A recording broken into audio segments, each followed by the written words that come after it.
VDH, what'd you think? I thought your questions were very fair. They were tough, and you would not know from listening to him that he's been in the political arena since 2015, and he's 8 years older. Because he's seen, I don't know how you felt, but just watching you interact with him, he's very vigorous. He's very on top of the issues. I wish that when he said that he's way ahead of Biden in the polls, I wish that were true, but according to NBC and The Hill, Quinnipiac polls, YouGov of the last week, he's dead even with Joe Biden. Now, maybe he meant that being dead even, given the liberal nature of these polls, mean he's actually ahead. He does mean that. Yeah, he did. He said that to me privately, and he's not wrong. I mean, like that. No, he's not. There was just a Messenger Harris poll released yesterday that showed among all voters, Trump with 44, Biden with 43, 13% undecided. But that is remarkable when you consider all the stuff that's been thrown against Trump. It is, and it's the $64,000 question: are these polls 2020 polls or the 2016 polls? In 2020, they were more or less right. In 2016, they were way off. And so that's somewhat, I was interested in what he said about the debates. He's right. In classical terms, it's smart not to go in there, especially when they're gunning for him.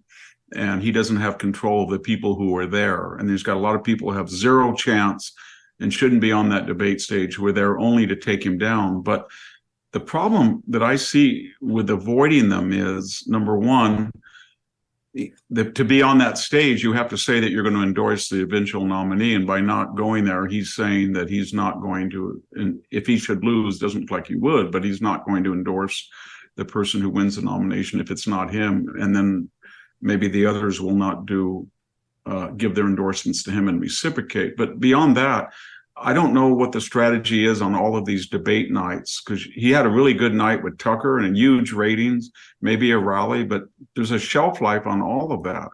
And because he does debate very well, and because the only image of him is in the news that we get in the news is basically in the context of he's being indicted, and often the mainstream news, print media, social media is negative, that you really don't see him in action like we did with you.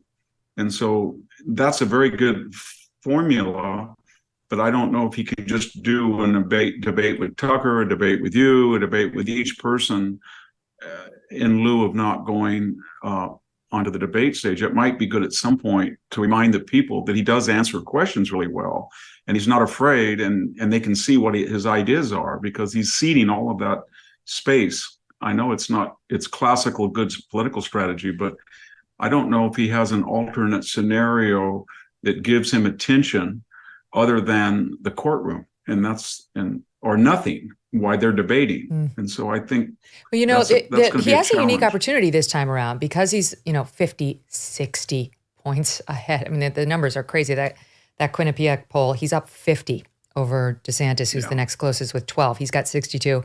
DeSantis has 12. The Messenger Harris poll, he's got 59. DeSantis is next closest at 11. So that's up 48 or up 50. My God. So he's got a unique position there, because he doesn't have to show up. He's already said he's probably not going to show up. And so he's in a position to tell the RNC, I'm not showing up unless I like who's moderating it. Like maybe if you get me a fair panel, I'll come, so that I'm not fighting both the guys on the stage and the guys sitting behind the desk, right? Maybe. And so if he could find, a panel that he knew would ask him tough questions but wouldn't be unfair to him, it could be an opportunity. I don't think he's that worried about Chris Christie or DeSantis, right? No, it's an opportunity for him. I think he won every debate, maybe except the first presidential debate, when he got, I think, bad advice from people like Rudy Giuliani and Christie to try to rattle Biden's cage by interrupting. Other than that, he won the second debate with Biden easily. He won the primary debates. And it's a good chance for him to beat Donald Trump in front of everybody. And I don't mean that necessarily for the nomination, but for the general election, because there's only so many venues he's going to have to remind people that he's adept. And he's very quick. You know better than I do. He's quick on his feet. He's got a lot of charisma, but when you take yourself out of that arena for understandable reasons, you have to come up with an alternative that's sustainable. And these interviews are very good, but he's actually does even better when he's with other people. And you can compare his reactions to others. It's not to compare him to Vladimir Putin, but one of the things that the Russian people love about Putin is he's strong. They love a strong man. And I do think that's one of the reasons why Republicans love Trump. He's strong. He doesn't just fold like so many of these other Republicans in years past. And where's a better place of demonstrating that, right, than on the debate stage? Well, I was sitting with some people who were not Trump supporters in 2016, and I don't want to characterize the exchange exactly because my memory is faulty, but I do remember Rand Paul made a statement and said Donald Trump represented the unfortunate nexus between business and money and political favor. And without a beat, Donald Trump said, yeah, I do. And you came up and you wanted $10,000 or so, and I gave it to you, and you've been kind of complacent and compliant ever since to me. And traditional politics would have said that's suicidal. But with him, everybody in the room just started laughing and said, this is the first time I've ever heard a politician talk like that.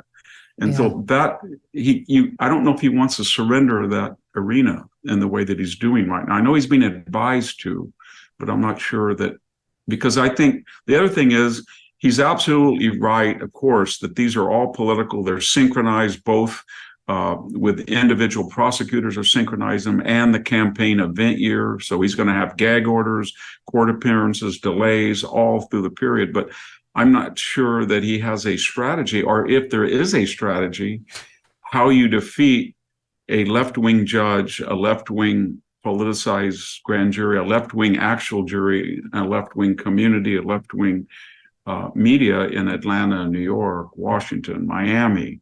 And what is the strategy to make yourself viable? Because if he's reduced to being incarcerated or inert, he can't do what Joe Biden did as an inert campaigner in 2020 because he had the media and he just outsourced his whole campaign, stayed in his basement. But he did say something interesting on that. So convicted and in jail, that's one thing. But he's not going to be convicted and in jail before November 2024. At worst case scenario, if he gets convicted in these cases, they're going to go up on appeal. No one's going to make him go to jail pending appeal. So I hope that's it'll true, all come down. Yeah. I just don't see that happening. Maybe I'll be proven wrong. But he gave an interesting answer when I said, well, what about the people who are worried about donating their money only to have it go to your legal defenses as opposed to get out the vote or campaign rallies or what have you? And he kind of said, no one's talking about those other guys. They're only talking about me. And he's right. Like, I think he was tapping into something we've discussed on this show before, which is the indictments, the criminal trials are the new controversial statements he said about Gold Star families. You know what I mean? It's the new thing that dominates the news cycle because he doesn't really shock us anymore. But this is another way of sucking up all the oxygen to first block out the other Republicans and then potentially block out Joe Biden. I know it's weird, but I see what he's saying. Yeah, he is. The only thing that I think is that I think it gives him an enormous advantage in the primary. But when we get into the general election, the forces that are arrayed against him, both the lawfare resources, the administrative state, the media, he's going to have to get a strategy. And one of the best strategy, of course, is offense. And we'll see what Joe Biden is facing. But Joe Biden has a very sophisticated strategy to get out of what I think is a pretty solid corruption case. He has a defense in depth where he says, I didn't talk at all about this case with anybody, with the business. And then when that is proven false quickly, he says, I didn't enact or I didn't involve myself in the business. When that falls apart, I didn't profit from the business. And he's going to go on.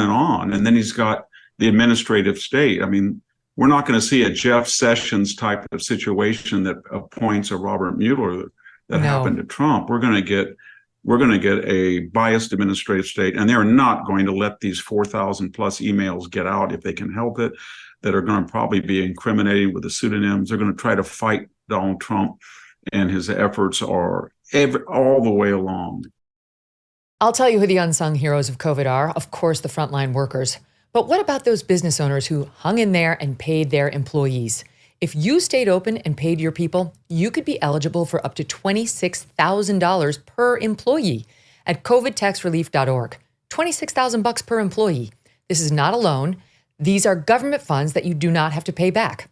All types of businesses, including nonprofits and churches, can be eligible, but you need to apply now because Congress may pull the funds. covidtaxrelief.org has helped tens of thousands of businesses just like yours and secured over $500 million. And unlike others, they charge nothing, zero upfront. They do all the work and share a percentage of the cash they get you. You did the tough thing for your employees during COVID. Now let covidtaxrelief.org help you get up to $26,000 per employee. Visit covidtaxrelief.org, covidtaxrelief.org. Hey, thanks so much for watching. If you like what you just saw, hit the subscribe button for more clips and full episodes.